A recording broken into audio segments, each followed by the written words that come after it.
What's up, everybody? Saul Sunforge here just before the video. I wanted to show you real quick. I already recorded this video yesterday, and let me expand the audio soundtrack here. As you can see, it is completely empty. There's no audio, and my microphone wasn't muted either.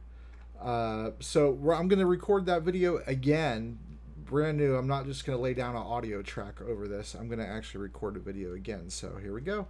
Let's wish me luck. Replacing overused enemies with cooler ones today on Dungeons and Taverns. Hi everybody, welcome to Dungeons and Taverns. I'm Saul Sunforge. I've been a DM since I was in the Navy back in 2002. Today's video is on replacing overused enemies with cooler ones. Lately I've been thinking about how there's hundreds of enemies officially for dnd5e. Today I wanted to cover the monster manual and find some enemies that are suitable for the first level of play. This is for DM's knowledge, but players, you can feel free to watch this too. And then if you guys like it and subscribe and do all those wonderful things for this video, then I'll know to go ahead and make more of these. And I'll cover every single level along the way. And I'll give you, 2 or 3 monsters that are overused for that level / CR rating, and 2 or 3 to replace them with. Even though, in my opinion, 5th edition has increased player power level dramatically compared to previous editions, first level characters are still pretty vulnerable. And so it makes sense that DMs would want them to face the same type of enemies. The most common enemies I find for groups that are level 1, skeletons, goblins, and rats. They're in Appendix A called Miscellaneous Creatures, and a lot of these creatures are above CR 0, but you can find easy replacements. We'll talk about a few of them here at the end of the video. But you can see here that there's a plethora of creatures that you can use. And you can find the Appendix A of Miscellaneous Creatures on page 317 of the Monster Manual. I encourage you to go through there and find replacements for many standard creatures. Even though in 5th edition, power levels are considerably higher than previous editions, level 1 characters are still rather vulnerable. And so there's this apprehension to put them up against different types of enemies. And so your campaign, you can use those types of enemies, skeletons, goblins, and rats. But if you use them too much, then your campaign starts to smell like this. This little guy here.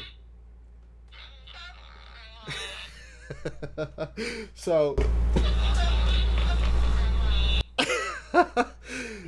let's go ahead and help you out and see if we can, mix it up a bit. The creatures I'm going to use to replace are going to be of the same creature type as my own personal restriction, and the CR range is going to be very, very close, if not identical.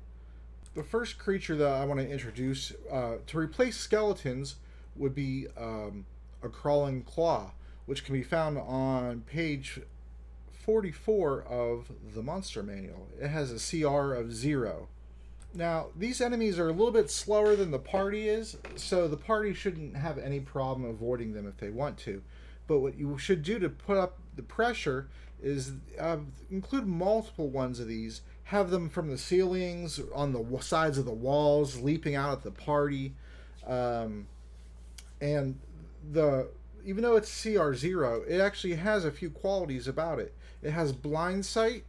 Like I said, it has a climbing speed, which is, most creatures don't have a climbing speed. And the claw is immune to effects that turn undead.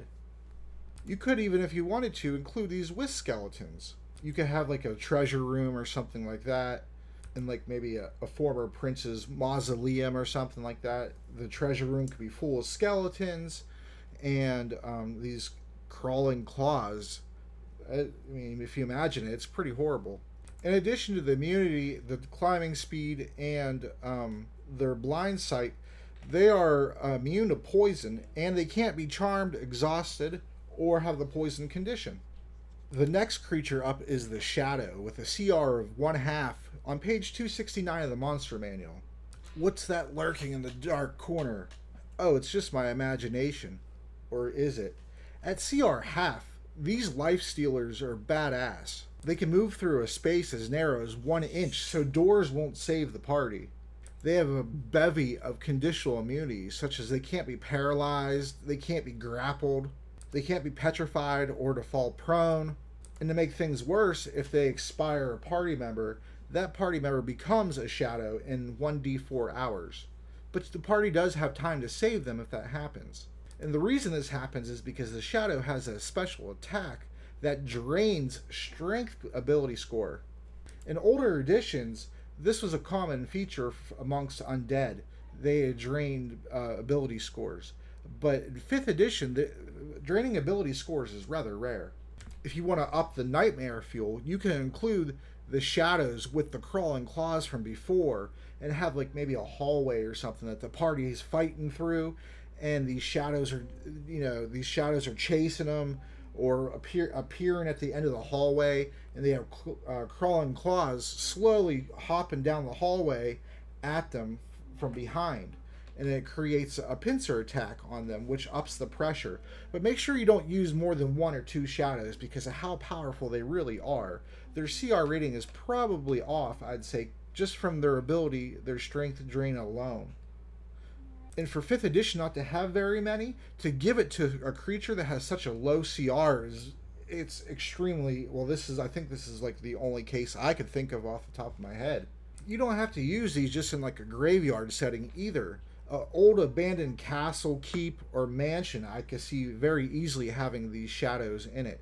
You can even make the next village that the party goes to from the initial village abandoned because everyone was killed or ran away because there was these living shadows hunting them down and killing them and turning them into more shadows.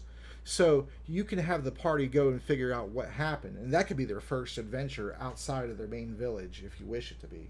That's yours to take home with you. Goblins are a classic enemy. They're nuisance, they're devious, but they're easy to defeat even in a group, unless you watch my dynamic encounters video, and then you can figure out a better way to make goblins more deadly than they are by themselves, even with just a few of them. But instead of goblins, let's consider kobolds. They have a CR of 1-8, and they are on page 195 of the monster manual.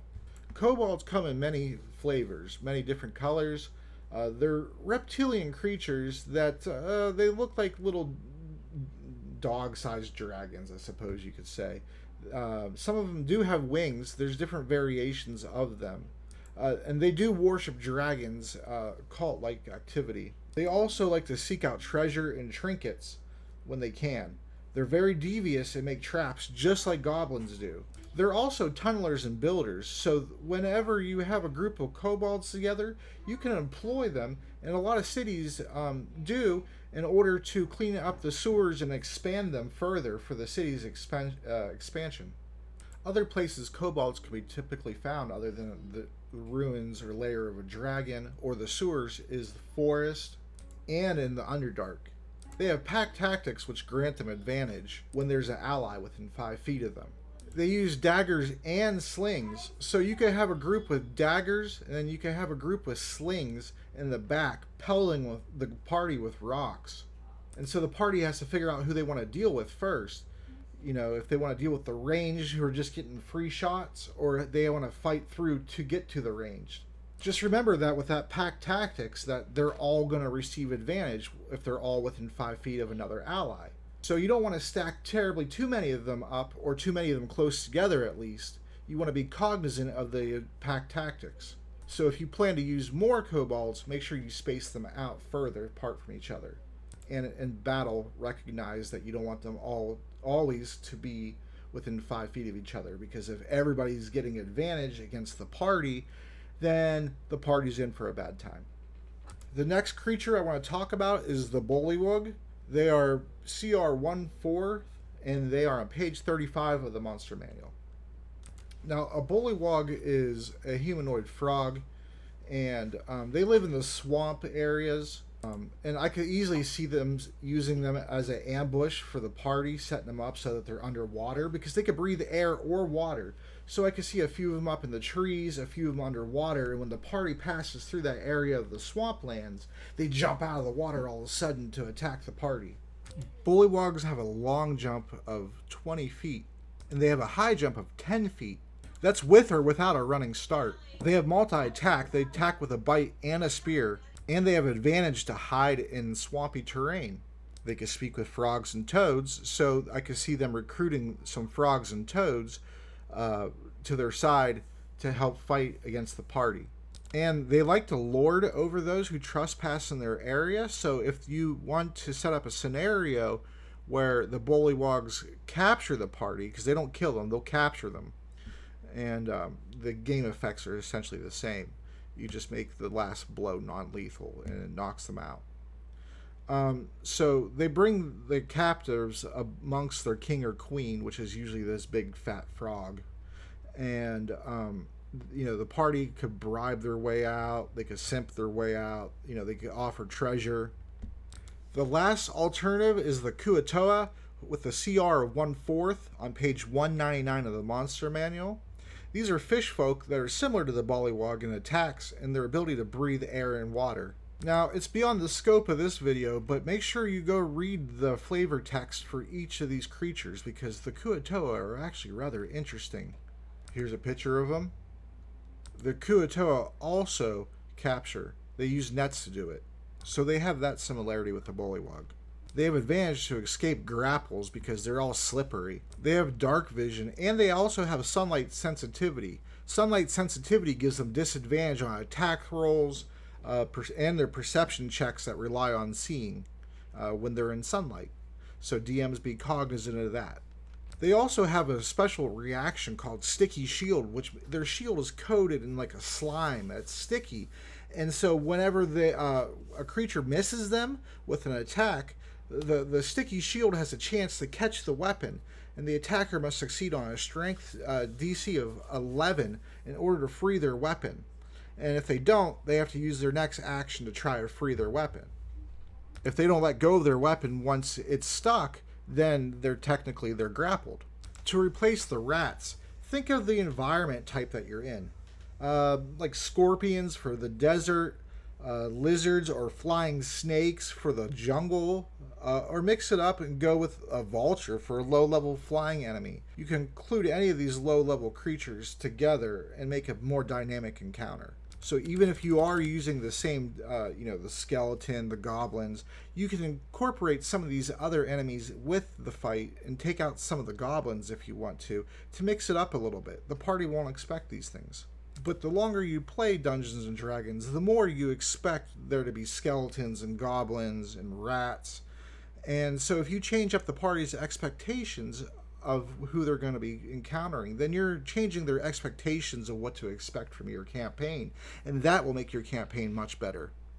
If you like this video, give me a like and a subscribe. And if you know anybody, let one person know about my channel, and we'll grow that way. Word of mouth is the best way to advertise for myself. So I appreciate you all, and have a great day. I'll see you in the next video.